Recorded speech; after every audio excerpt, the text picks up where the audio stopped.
Marie, princesse héritière du Danemark, fête ses 51 ans le dimanche 5 février. La comtesse de Montpezat a fait du chemin depuis ses humbles débuts en Australie. Il s'avère qu'une partie de ce changement s'est produite par son propre fait. L'ancien agent immobilier a entrepris un voyage d'auto-amélioration de 6 semaines avant d'entrer dans le giron royal danois, dépensant des milliers de dollars pour un cours. En grandissant, la future reine du Danemark ne connaissait pas grand-chose à la royauté, mais était très consciente que la reine Elisabeth II était le chef de l'État australien, le pays faisant partie du Commonwealth, comme elle l'a dit au Financial Times en février dernier. Mary Donaldson, âgée de 28 ans, comme elle l'était alors, a rencontré le futur roi danois au pub populaire appelé le Sleepy à Sydney, en Ali, lorsque le prince était en visite pour les Jeux Olympiques d'été de 2000 avec d'autres membres de la famille royale, où il a apprécié la relative anonymat. Le couple aurait discuté des poils de la poitrine des hommes, dont Frédéric, alors âgé de 32 ans, n'en aurait pas, et s'est lié sur les chevaux et la forme physique. La romance de conte de fées, digne d'un roman de Hans Christian Andersen, avait commencé. Un peu plus d'un mois plus tard, elle s'est inscrite à un cours en Australie appelé « Starcast sur le comportement », dont elle se décrit comme une novice absolue. Le cours de 4 heures par semaine, dirigé par l'agence Starmaker de la coach de vie Teresa Page, qui a coûté 1195 $.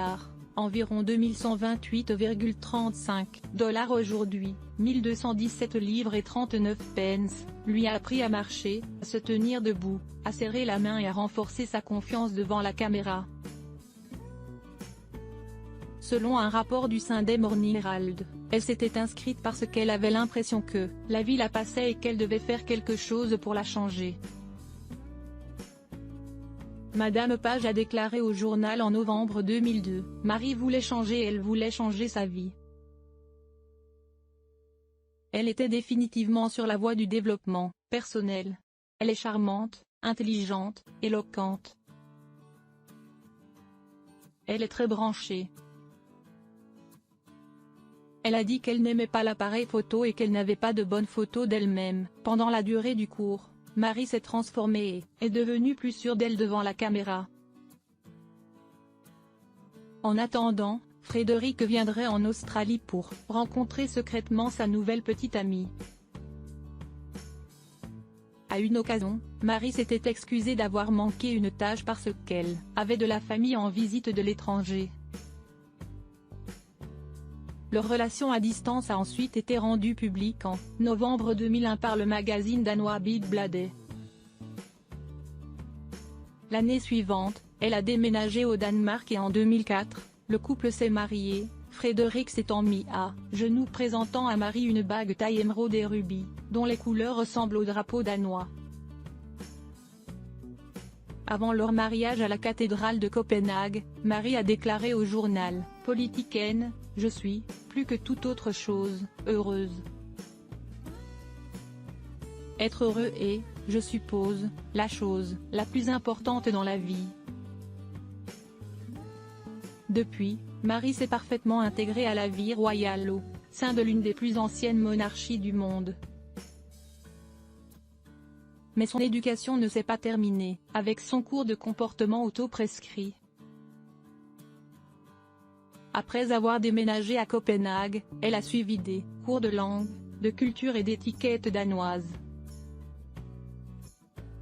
Maintenant, elle utilise le vous formel, généralement utilisé uniquement au Danemark par la famille royale, lorsqu'elle parle en danois. Elle a déclaré au Financial Times qu'elle avait été rapidement informée des règles et des attentes auxquelles elle était confrontée lorsqu'il s'agissait d'assister à des événements royaux, en particulier en matière d'habillage. Elle a déclaré, très tôt, il était clair qu'il y avait des attentes concernant ce que vous portiez et comment vous vous habilliez de manière appropriée pour un événement. C'était assez intimidant pour moi. J'étais une fille en t-shirt et en short, Connus pour marcher pieds nus, le prince héritier et la princesse danoise sont fermement attachés à leur vie privée.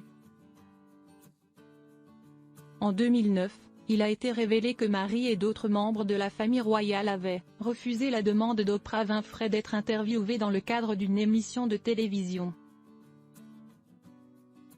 Marie et Frédéric, aujourd'hui âgés de 54 ans, ont 4 enfants ensemble et vivent dans le palais de Frédéric VIII, l'un des 4 palais qui composent le complexe du palais d'Amalienborg, où réside